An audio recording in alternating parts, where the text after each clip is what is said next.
আসসালামু আলাইকুম। বর্ণমালা একাডেমিতে সবাইকে স্বাগতম। আমাদের আজকের ভিডিওতে থাকছে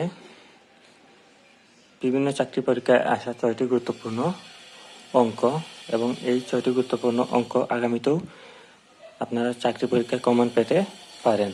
তো চলুন দেরি না করে আমরা আমাদের অঙ্কে চলে যাই। আমাদের 1 নম্বর অঙ্কটিতে বলা হয়েছে 5 সেন্টিমিটার ব্যাসার্ধ বিশিষ্ট একটি বৃত্তের কেন্দ্র হতে 6 সেন্টিমিটার দূরবর্তী যা এর দৈর্ঘ্য কত। এখন এটি সমাধানের জন্য আমরা প্রথমে একটা চিত্র এঁকে নিই। আমরা প্রথমে একটি বৃত্ত এঁকে নেব।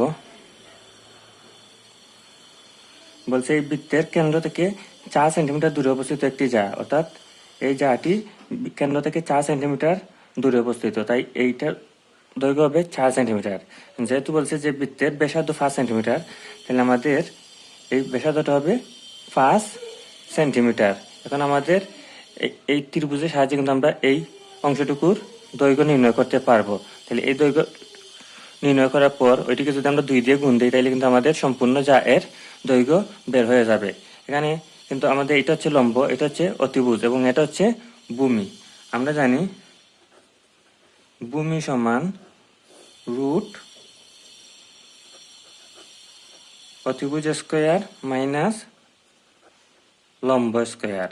এখানে আমাদের হবে 5 স্কোয়ার মাইনাস 4 স্কোয়ার, তাহলে আমাদের হয়ে যাবে 25 মাইনাস 16, তাহলে হবে রুট 9 সমান 30। তাহলে এই অংশটুকু দৈর্ঘ্য কিন্তু বের হলো 30। এখন যদি অর্ধেক জায়ের দৈর্ঘ্য 30 হয়, তাহলে কিন্তু সম্পূর্ণ জায়ের দৈর্ঘ্য হবে 30 ইন্টু 2, অর্থাৎ 6 সেন্টিমিটার।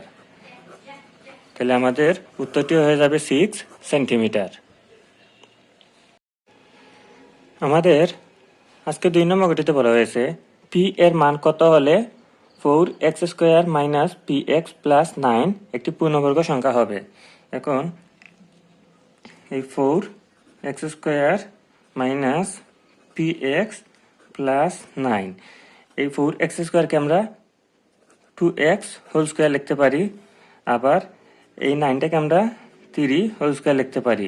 কারণ আমাদের a minus B whole square সূত্র কিন্তু a square minus 2ab plus B square.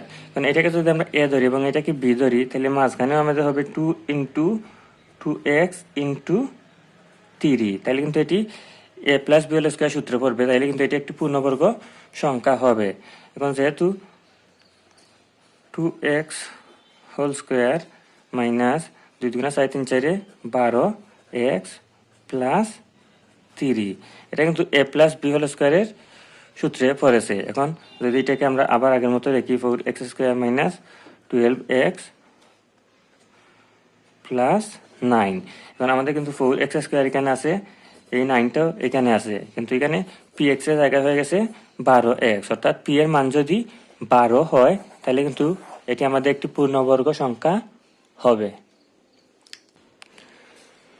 আমাদের 3 নম্বর গতিতে বলা হয়েছে 4 জন পুরুষ বা 6 জন স্ত্রী লোক একটি কাজ 16 দিনে করতে পারে। 2 জন পুরুষ ও 5 জন স্ত্রী লোক একত্রে কাজটি কত দিনে করতে পারবে। এখানে বলছে যে 4 জন পুরুষ বা 6 জন স্ত্রী লোক, অর্থাৎ 4 জন পুরুষ যে কাজ করতে পারে, 6 জন স্ত্রী লোকও ওই কাজ করতে পারে। তাহলে এখানে যেহেতু 2 জন পুরুষ দেওয়া আছে, আমরা 2 জন পুরুষ সমান নির্ণয় করে নেব। 4 জন পুরুষ যদি 6 জন স্ত্রী লোকের সমান হয়, তাহলে একজন পুরুষ হবে 6 আর 4টা থাকবে নিচে, তাহলে 2 জন পুরুষ হবে 4, উপরে থাকবে 6 ইন্টু 2, তাহলে আমরা এই 2 দিয়ে 4কে কাটলে হবে 2, 2 দিয়ে 6কে কাটলে হবে 3 সমান 3 জন, অর্থাৎ 2 জন পুরুষ লোক কিন্তু 3 জন স্ত্রী লোকের সমান। এখন এই 2 জন পুরুষ ও 5 জন স্ত্রী লোক যদি একত্রে কাজ করে, তাহলে কিন্তু 2 জন পুরুষের বদলে আমরা লিখতে পারি 3 জন স্ত্রী লোক, এবং 5 জন স্ত্রী লোক সমান 8 জন স্ত্রী লোকের সমান কাজ করবে এই 2 জন পুরুষ এবং 5 জন স্ত্রী লোক। বলছে যে 6 জন স্ত্রী লোক কাজটি করতে পারে 16 দিনে, তাহলে আমরা লিখতে পারি 6 জন করতে পারে 16 দিনে, তাহলে একজনে করতে সময় বেশি লাগবে 16 ইন্টু 6, তাহলে 8 জনে করতে সময় একটু কম লাগবে, তাই এই 16 ইন্টু 6টা থাকবে উপরে এবং 8টা থাকবে নিচে। এখন 8 দিয়ে 16কে কাটলে হবে 2, 200 হয়ে যাবে 12 দিনে, তাহলে আমাদের উত্তরটিও কিন্তু হবে 12 দিনে।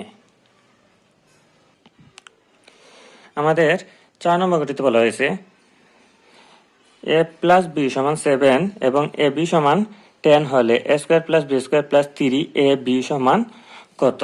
এখন যদি আমরা a square plus B square plus 3ab এটা লিখে নিই, যেহেতু আমরা এটা মান নির্ণয় করবো তাই এটা লিখে নিলাম। এখন a square plus B square সূত্র কিন্তু a plus B whole square minus 2ab। এখন প্লাস লিখলাম আমরা 3ab সমান এই a প্লাস বি হোল স্কোয়ারটা জায়গায় রাখলাম, এই 3টা ab থেকে 2টা ab গেলে কিন্তু থাকবে একটা ab সমান হয়ে যাবে এই 7 স্কোয়ার প্লাস এই ab-র মানটা দেওয়া আছে 10 সমান 49 প্লাস 10 সমান হয়ে যাবে 59, অর্থাৎ এটি হবে আমাদের উত্তর। আমাদের 5 নম্বর অঙ্কটিতে বলা হয়েছে যদি x প্লাস 1/x সমান 5 হয় তবে x by x square plus x plus 1 এর মান কত? এখন আমরা এটি দুইটি ধাপে নির্ণয় করব। প্রথমে আমরা এই যে মানটা দেওয়া আছে ওইটা কিছু কাজ করে নেব। আমরা এখানে লিখতে পারি x প্লাস 1/x সমান 5। এখন যদি আমরা লসাগু নেই তাহলে লসাগুটা হবে x, x দিয়ে 1 কে ভাগ দিলে হবে x, উপরে x কে গুণ দিলে হবে x স্কোয়ার, প্লাস x দিয়ে x কে ভাগ দিলে হবে 1, 1 দিয়ে উপরে 1 কে গুণ দিলে হবে 1 সমান হবে 5, বা এই x স্কোয়ার প্লাস 1 সমান হয়ে যাবে এই xটা কিন্তু এই পাশে ভাগ ছিল এই পাশে গুণ হয়ে যাবে, তাহলে হয়ে যাবে 5x। তাহলে আমরা এটার মান পেলাম 5x। এখন আমরা এটার কাজ করব। আমাদের এটা দেওয়া আছে x by x square plus x plus 1। এখন আমরা এই এক্সটা জায়গায় রাখলাম, এই এক্স স্কোয়ার প্লাস এই 1টাকে আগে আনবো, প্লাস লিখবো এই এক্স, বা এক্স এখানে কিন্তু আমরা এটাকে ব্র্যাকেট দিয়ে নিই। কারণ এক্স স্কোয়ার প্লাস 1 এটা মান দেওয়া আছে 5x, তাহলে এই এক্স স্কোয়ার প্লাস 1 এটা বদলে আমরা লিখতে পারি 5x, প্লাস থাকবে আমাদের ওই এক্স সমান আমাদের উপরে থাকবে এক্স আর নিচে থাকবে ফার্স্টটা এক্স এবং এক্সটা এক্স মিলে হয়ে যাবে 6x। এখন আমরা এক্স দিয়ে এক্সকে কাটলে উপরে থাকবে 1 সমান আমাদের হয়ে যাবে 1/6, তাহলে এটি হবে আমাদের উত্তর।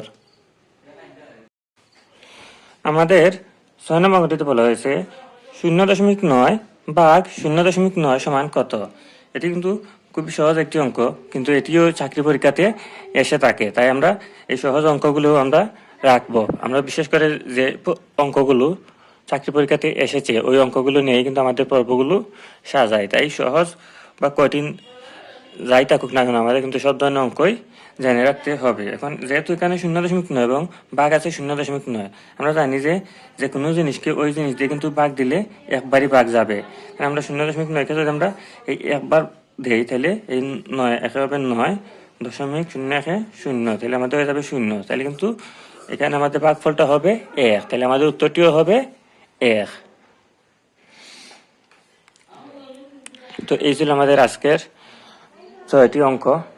আশা করি অঙ্কগুলো আপনাদের বুঝতে সুবিধা হবে এবং এখান থেকে বিভিন্ন চাকরি পরীক্ষাতেই কমন পাওয়ার সম্ভাবনা আছে।